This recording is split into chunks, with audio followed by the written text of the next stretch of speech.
وننزل من القرآن ما هو شفاء ورحمة للمؤمنين ولا يزيد الظالمين إلا خسارا. السلام عليكم ورحمة الله وبركاته. الحمد لله وحده والصلاة والسلام على من لا نبي بعد أما بعد. সম্মানিত উপস্থিতি, আজকে আমি আপনাদের সম্মুখে সুন্দর একটি প্রশ্ন এবং তার উত্তর নিয়ে উপস্থিত হয়েছি। আমরা প্রথমে গুরুত্ব সহকারে প্রশ্নটি শুনি এবং তার উত্তর কোরআন এবং সহিহ সুন্নাহর আলো থেকে জানার চেষ্টা করব ইনশাআল্লাহ তাআলা। প্রশ্ন হচ্ছে যে কুরবানির গোশত অর্থাৎ মাংস কয় ভাগে ভাগ করতে হবে? এটা খুব গুরুত্বপূর্ণ প্রশ্ন। আমরা অনেকেই বলি যে না, কোরবানির গোশত অনেকেই বলে থাকেন যে বিলিয়ে দিতে হবে, অল্প কিছু নিজের বাড়িতে রাখতে হয়। আবার কেউ কেউ বলেন যে না, অল্প কিছু বেলালে মানে বন্টন করলে আর বেশির অংশটা বাড়িতে রাখলেই হবে। আজকে আমরা জেনে নেব যে কোনটা সঠিক।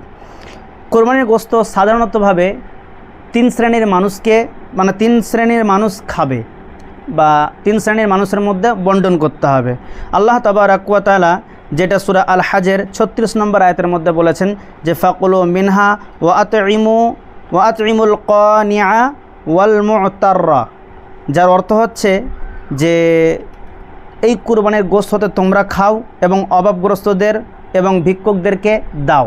তাহলে দেখুন এখানে তিনটে জিনিস ফুটে উঠলো। তোমরা নিজেরা খাও, অভাবগ্রস্ত যারা দরিদ্র ব্যক্তি আছেন ওনাদেরকে দেওয়ার কথা বলা হয়েছে, এবং যারা ভিক্ষা করে খায়, সাইল লোকের মানে দরজায় গিয়ে দ্বারস্থ হয়, তাদেরকে দেওয়ার জন্য বলা হয়েছে। এই জন্য আমি প্রথম বললাম যে কুরবানির মাংস বা গোশত তিন ভাগে ভাগ করতে হবে।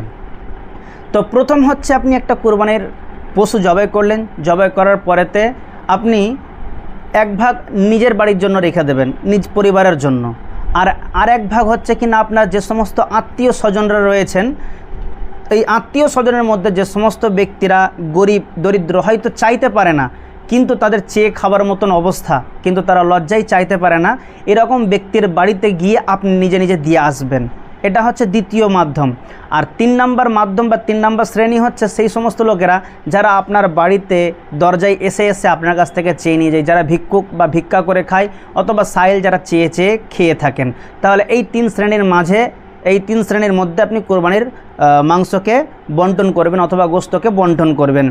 এমনটা নয় যে আপনি সম্পূর্ণ গোশত বা মাংসটা নিজের কাছেই জমা করে রাখলেন, কাউকে দিলেন না। এটা উচিত নয়, বরং এটা ঠিকও হবে না। আল্লাহ তাবারাক ওয়া তাআলা যে কোরআনের এই আয়াতকে আপনি ফলো করলেন না, যেহেতু কোরআনের মধ্যে বলা আছে তুমি তার থেকে খাও, অর্থাৎ কুরবানির মাংস থেকে তুমি নিজে খাও এবং অপরকে অভাবগ্রস্তদের মাঝেও সেটাকে বন্টন করো, বিলি করো।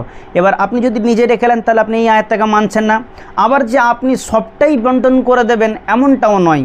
আপনাকেও তো নিজে পয়সা দিয়ে কিনেছেন, আপনারও তো খাবার শখ থাকতে পারে, এজন্য আপনিও খেতে পারেন, এতে কোনো সমস্যা নেই। তবে এমনটা নয় যে 50 কিলো মাংস হয়েছে 3টেকে সমানভাবে ভাগ করবেন, এমনটা নয়। বরং আপনার প্রয়োজন মোতাবেক কম বেশি করে আপনি ভাগ করবেন। হয়তো 15 কিলো অভাবগ্রস্তদের জন্য রাখলেন, আর 15 কিলো হয়তো আপনি কাদের জন্য রাখলেন, ফকির মিসকিনদের জন্য রাখলেন, আর আপনি নিজের জন্য 20 কিলো রাখলেন। এরমভাবে আপনি করে নিতে পারবেন, সেটা আপনার ব্যক্তিগত ব্যাপার।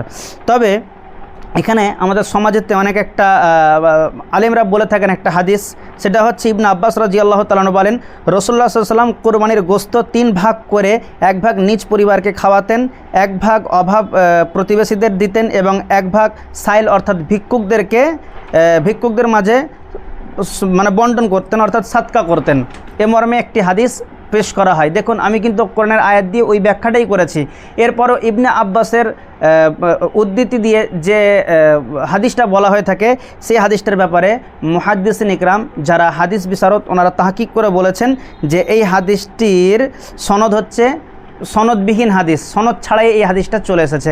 এই জন্য এই হাদিসটার উপরে আমল করা চলবে না, অথবা এই হাদিসটা সমাজেতে প্রচার করা নাই ভালো। তবে স্পষ্ট কোরআনের আয়াত রয়েছে, সেটাকে আপনি নিজে ভালো করে মুফাসসিরিন ইকরামদের মাধ্যমে যদি আপনি বুঝে নিতে চান তাহলে অবশ্যই বুঝে যাবেন।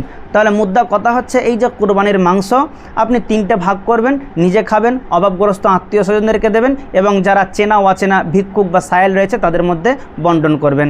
আল্লাহ সুবহানাহু ওয়া তাআলা এর মধ্যে একটা ভাইচারা ও ভালোবাসা মহব্বত আপোসের মধ্যে সৃষ্টি করে দেবেন ইনশাল্লাহ, এটাই আশা করা যায়। আল্লাহ সুবহানাহু ওয়া তাআলার কাছে দোয়া করি যে আল্লাহ তাবারাক ওয়া তাআলা আমরা নিয়মিত যেন হাদিসের উপরে এবং কোরআনের আয়াতের উপরে আমল করে চলতে পারি, সে তৌফিক তুমি আমাদেরকে দান করো। আমিন।